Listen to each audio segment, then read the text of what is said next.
Okay, relax your muscles. It's augment time.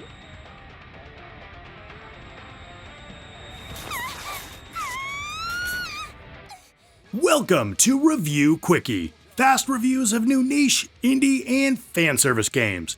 Today, we're diving into D3 publisher and Yuke's latest symphony of destruction in Full Metal Schoolgirl, a high-octane, cyborg-fueled hack-and-shooter that just dropped for PS5, Nintendo Switch 2, and PC. You play as badass high school girls, half metal, all vengeance, fighting your way up a 100-story corporate tower stuffed with salarymen called the Working Dead. Pretty damn relatable, right? Yeah, this is what happens when Rise and Grind involves chainsaws. But between the slick combos, ridiculous upgrades, and nods to One-Chanbara, one question remains. Is Full Metal Schoolgirl the next cult action classic, or just corporate jank in a cute skirt? Let's take a look.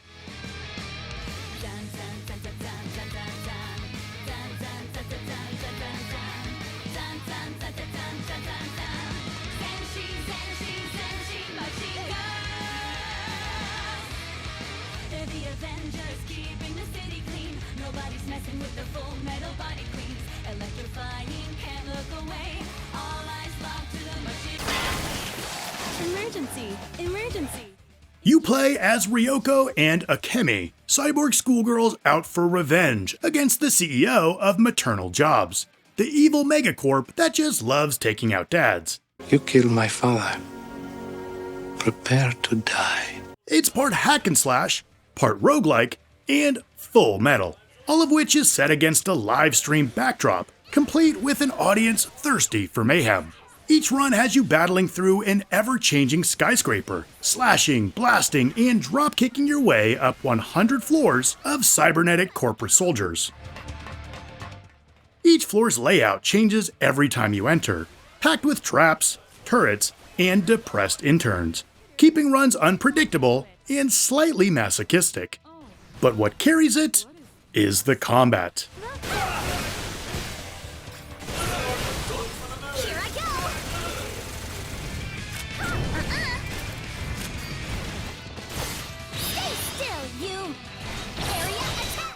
Combat is fast, flashy, and surprisingly flexible.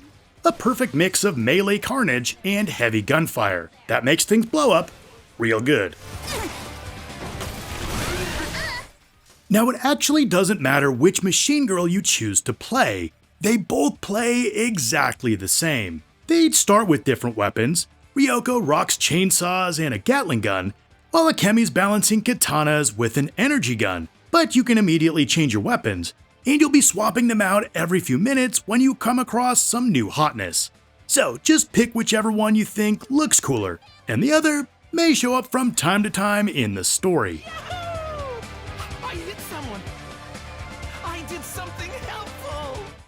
You'll slash and blast through crowds of enemies with your blades, swap to guns mid-combo, blasting those fools in the face, then juggle them in the air while explosions paint the walls with paperwork.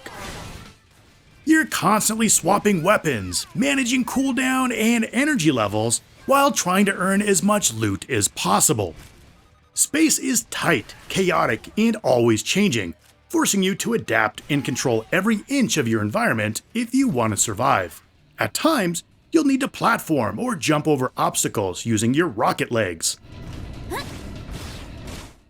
Mama said they'd take me anywhere. Get careless, and the game makes you pay. Hard. When you go down, you'll go way down. Yeah, if your machine girl goes down before reaching the top, you're booted all the way back to the first floor. No checkpoints, no mercy, no HR complaints. I did it! Look what I did! When you defeat bosses, they'll give you elevator keys that let you jump floors. But strangely, they're single use, so their benefits are really limited. It's punishing, but in a way that fuels that just one more run addiction. You can go home for the day. Firing missile!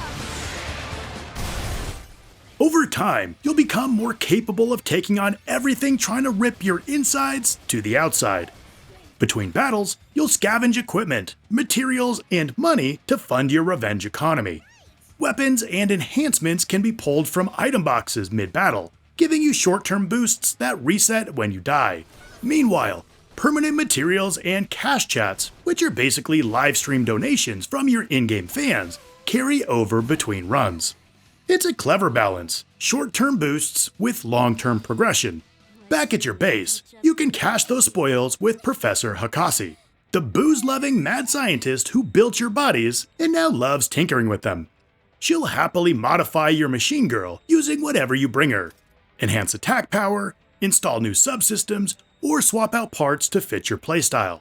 There are over 100 potential modifications, letting you lean into brute force, mobility, or flashy skill chains that make every run feel a little more insane.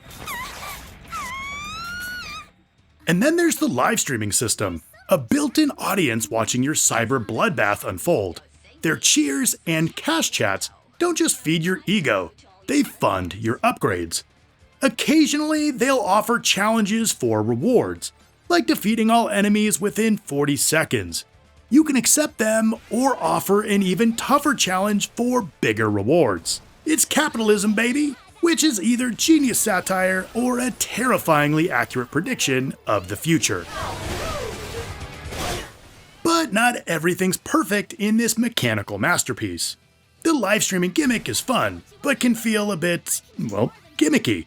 If you aren't into roguelikes, this may be a tough sell, and the enemy variety, or lack thereof, gets old. Fighting wave after wave of identical businessmen feels like, well, working a soulless 9-to-5 job. Touché. Got him! Still, the combat's got bite, and the tone nails that perfect blend of edgy and absurd.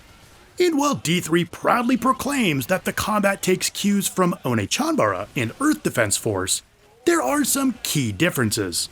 Yes, Full Metal Schoolgirl has fast, flashy combat with a layer of depth and chaos you might not expect. Swapping between close combat and ranged, dodging, jumping, and parrying all feel great. Enemies exploding clouds of parts and smoke, but since you're fighting the working dead instead of zombies or massive bugs, you don't get to satisfy your bloodlust nearly as much. See what I mean?